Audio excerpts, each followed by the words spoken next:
How do you go from being one of the best clubs in the whole world to being mid-table? Well, this is the story of Chelsea.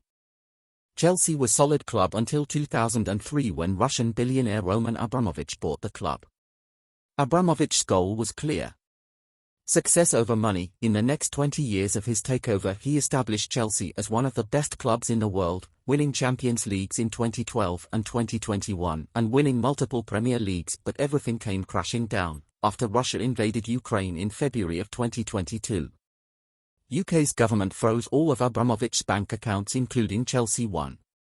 He was forced to sell the club. There were a lot of candidates to buy the club, but one outstanding of everybody else was Todd Burley. American billionaire eventually bought the club for £4.25 billion. A new era at Chelsea started. No one knew how badly wrong this will go. One of the first things Burley did was firing Marina Granovskaya, the most powerful woman in world football. She was at the club since Abramovich's takeover and was serving as CEO since 2014. She had key role for transfers and she convinced Roman that Drogba needs to stay back in 2009. And what better way to replace director of football than making yourself director of football? Yep, Burley did just that. Thomas Tuchel, manager at that time, had few targets which would improve the squad, for example, Ousmane Dembele, Jules Koundé, Raheem Sterling, Rafinha. Burley wanted Ronaldo as well, but Tuchel's coaching staff didn't want him because, as they said, he would ruin morale at the dressing room. Out of those 4 targets, Burley only managed to sign Sterling. Jules Koundé and Rafinha both went to Barcelona and Dembele extended with the Spanish club as well. Chelsea would go on to sign Koulibaly for £40 million, which was fair price at that time for ex-Napoli centre-back. In the closing stages of the transfer market, Chelsea would face competition for left-back from Brighton Marc Cucurella, because Man City also wanted him. Brighton was asking for a price of £60 million, eventually City backed out and Chelsea would pay the price for probably the most useless left-back in football. Chelsea needed a centre-back desperately, and on last days of the market, they would pay £80 million to Leicester for Wesley Fofana. Move proved unsuccessful because Fofana would only play 15 games for the club because of injuries, which he had problem when he was at Leicester. Season wouldn't start well as Chelsea would only have 10 points in first 6 games in the Premier League. Probably the only highlight of the season was Tuchel vs Conte, but the final slap came at 6th of September when Chelsea lost 1-0 to Dinamo Zagreb. Following morning, Thomas Tuchel was sacked. Chelsea would find replacement in the name of Graham Potter, ex-Brighton coach. In the following months, Burley had some questionable requests. He insisted to Potter that they need to play 4-4-3, formation that doesn't exist. January transfer window came and Chelsea immediately splashed their cash.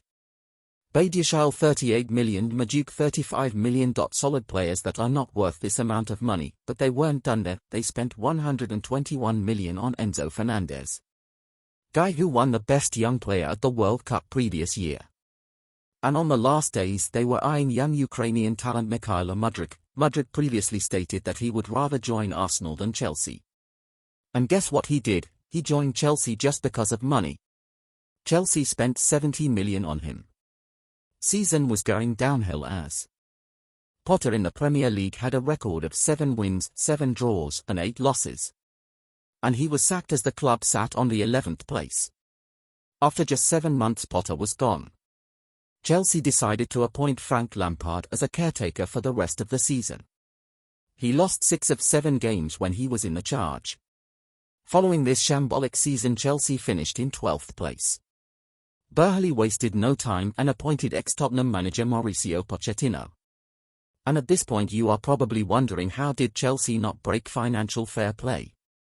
It's because they were signing players on 6-7-year contracts. For example, Mudryk cost $70 million on 7-year contract. Chelsea would pay Shakhtar $10 million every year until his contract expires, which is legal, and they didn't get the penalty for it.